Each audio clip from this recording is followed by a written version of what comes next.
Hello, hello, hello, everybody. It's me, and I'm back with another Tarot Tuesday, Tarot Reviews Day. I'm super excited, as I am every week, to be here with you all. I guess the weather's nice for people who don't like winter. I like winter.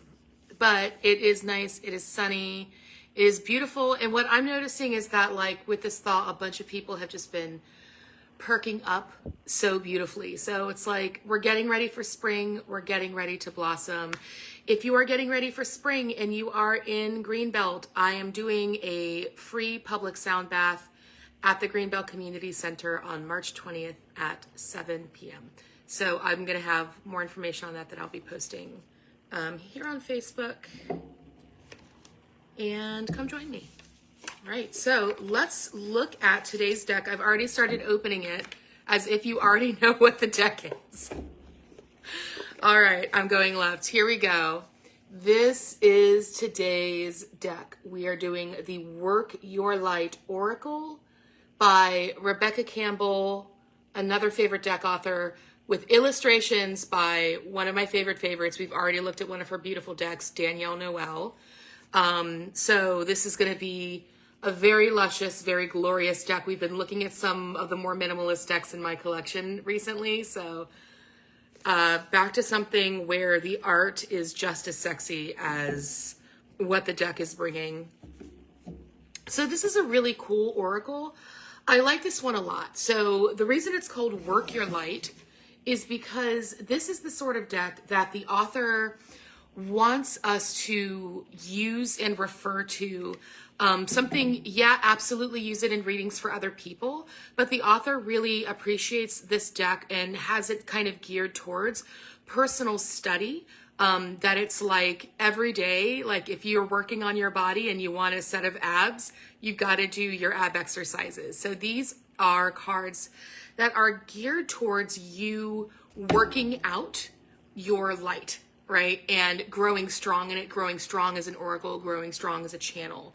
So everybody has some kind of ability, right? Everybody has some kind of an ability.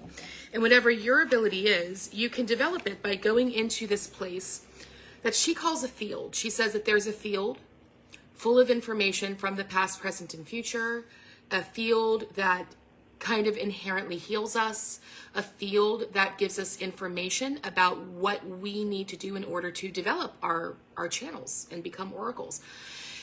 And it's interesting, she has a card in this deck that's called Akasha, but this field itself, it's called the Akashic field. And it's really interesting because she doesn't use that word, I never thought of this as a deck for going into the Akashic field. So what's interesting, this is why I chose this deck, is because yesterday I go into the Akashic field every day, every morning, and I usually go in with some kind of a question. And I saw roses blooming yesterday, and I was like, it reminds me of the roses on this deck, because there's a lot of blooming pink roses on this deck, and I'm like, I feel like they want me to go to this deck. And I went to the deck, and they gave me some really great insight about the Akashic field itself, and its nature, and the kinds of things that we do there. And then today I'm looking at the booklet and I'm realizing this is a deck about going into the Akashic field to heal, which is what I do every day. So it's interesting that it led me to this particular deck of all the decks in my collection, which is now up to about 120 decks. So let's take a look at her. She's very pretty. So Danielle Noel, we love her, right? She's the one who did that great Ocean Dreams Oracle that we looked at. So again, these beautiful fantasy colors. This one is very pinks and blues. Any of you, there's like, you know, if you are like one of the 3 people who came to my wedding, these were my wedding colors. Basically, I had this beautiful pink dress and I was using a lot of like blue highlighter because I was doing like this icy pink thing that was actually more inspired by Chapel Roan's highlighter from her SNL appearance that had just happened, since my wedding was planned in like a matter of like a couple of weeks. So, but this deck actually really matches those colors. So yes, Danielle Noel, beautiful, beautiful psychic artist. You know, again, lots of repetitions, mirroring, layers, superimpositions, lovely, lovely saturated tones, just gorgeous, gorgeous imagery with lots of portals, right? Lots of mountains, rocks, rivers, roses, but also lots of like columns and thresholds, right? This one has a lot of like pyramid shapes as well. So the way this deck is organized is really interesting because there's a few things that it does. We have cards that are geared towards confirmation. So what that means is that these are like maybe 5 or 6 cards in the deck that are just going to give you a direct answer to a question. Like there's a yes card, there's a no card, there's I think an I don't know, and you're already doing it. And I think those are actually the only confirmation cards in there. It's really tricky to go into the Akashic field or doing any kind of psychic work just solely on yes or no questions, because yes or no questions, they're so either or, when so much of the truth of the world is a both and, right? So I take care to use the confirmation cards, and I usually use them in concert with, oh, there's the Akasha card, in concert with like, you know, like my dowsing pendulum, right? To kind of help me along with that. And then we have these inquiry cards, which are cards that are geared towards helping you discover something on your own. Here's the yes card, right? Like helping you discover something on your own.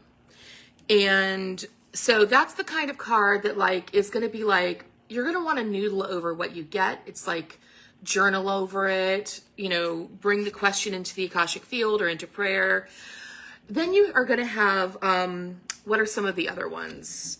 There is, let's see, confirmation, inquiry, action cards. So cards that are just actionables, right? So like, do this thing. And then you're going to have activation cards. And activation cards means that there's something dormant inside you that the card's energy and its prompts are going to help you switch that on. Something that's going to help you switch on dormant energy inside of you that's going to support your channel.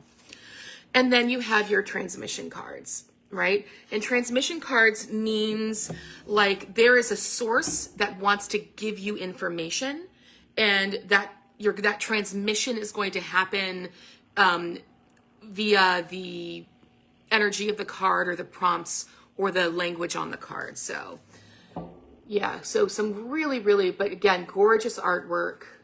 Absolutely love it. Some of it is quite galactic. Some of it is very extraterrestrial, right? This is a really interesting card. Like people kind of ascending from a lower realm, right? Again, portals, tunnels. She uses a lot of this kind of imagery here. The Council of Light, this is a transmission card, so you may be receiving or being instructed to wait for transmission. Yeah, so really, really gorgeous imagery. I'm a big, big fan of Danielle Noel's artwork, so still waiting on that Mary Magdalene Oracle deck, but I hear it's in production now, so I cannot wait to get my hands on that when it comes in, because it looks like such a beautiful deck. So let's give, this one just kind of hopped. Let's give our deck a little shuffle-roo, and I feel like we need one more, and find out what our message is for today. That's a lot, honey. All right.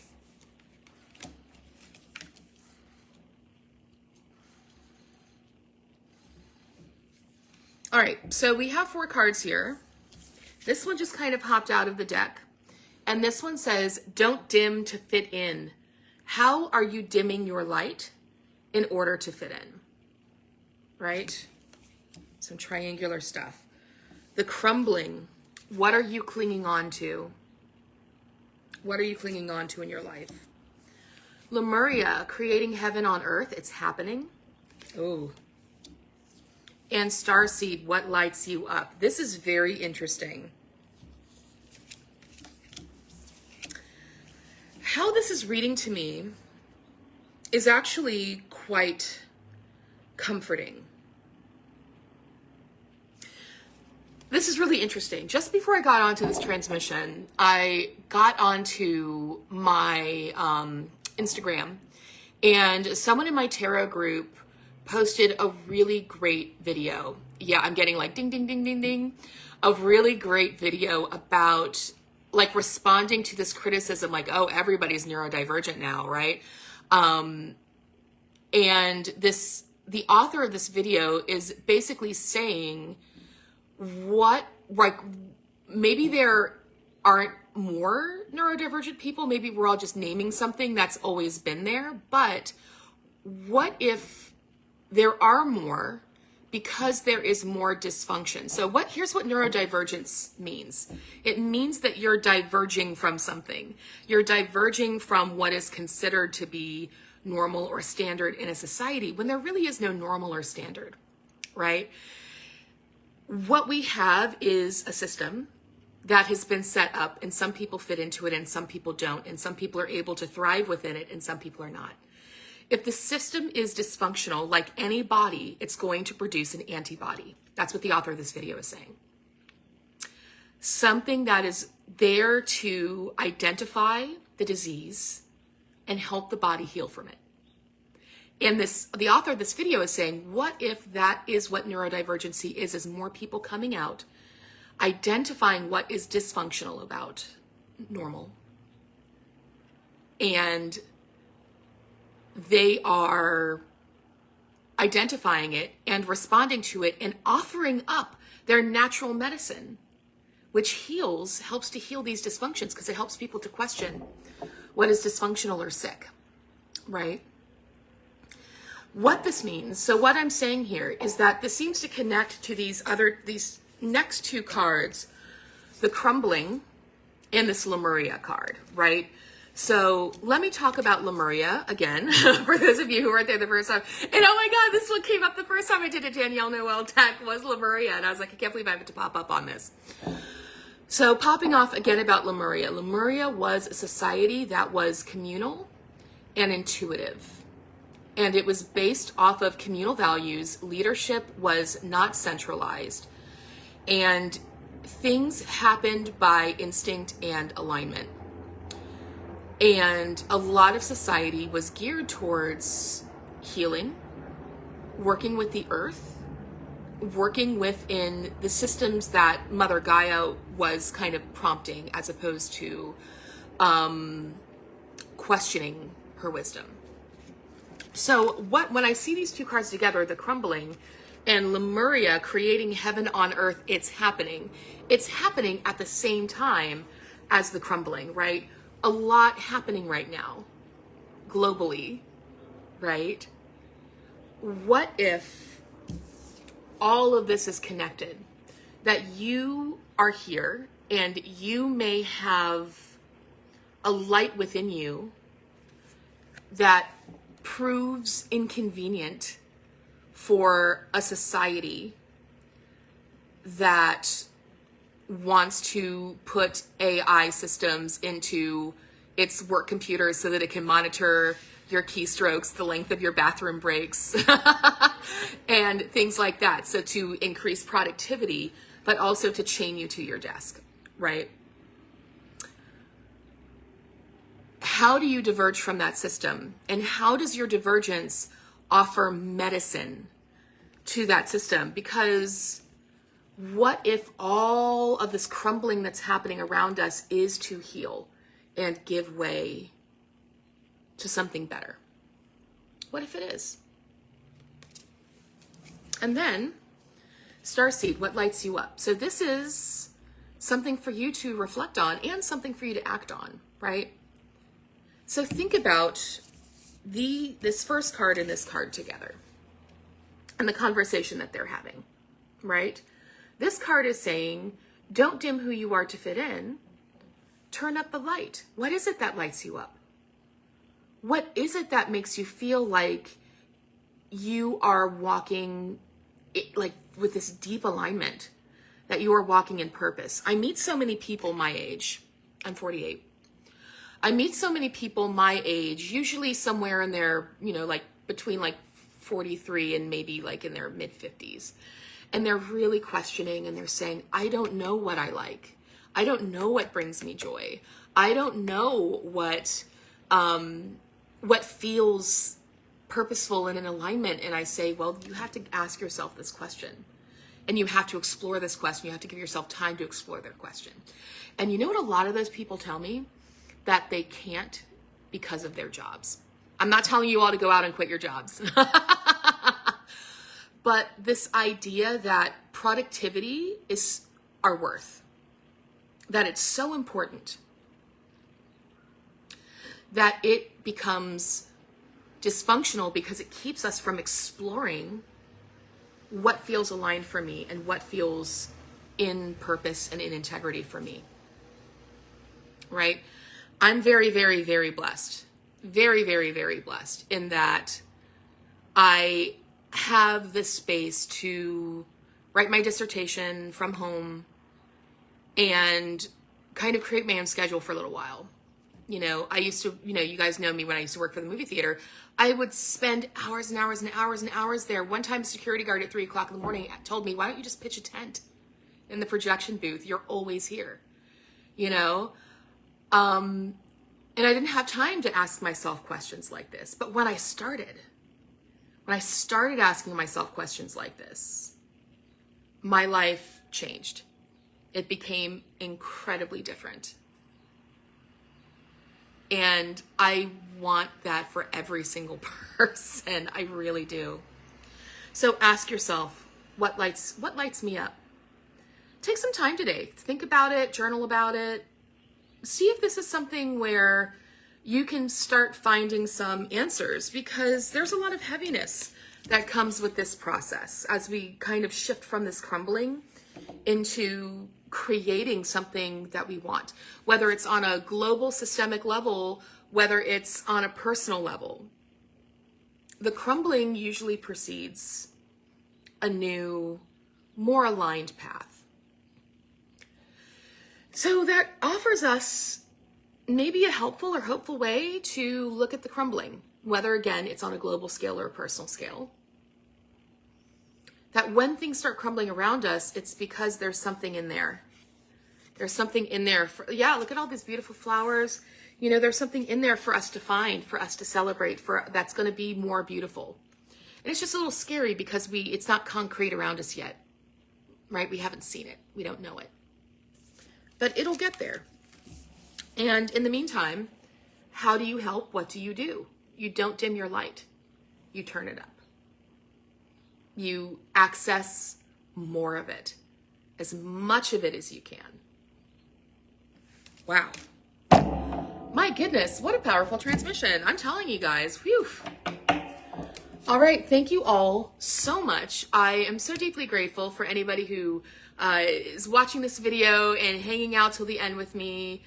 Hi, Leah. I see that I had one of my friends come up on.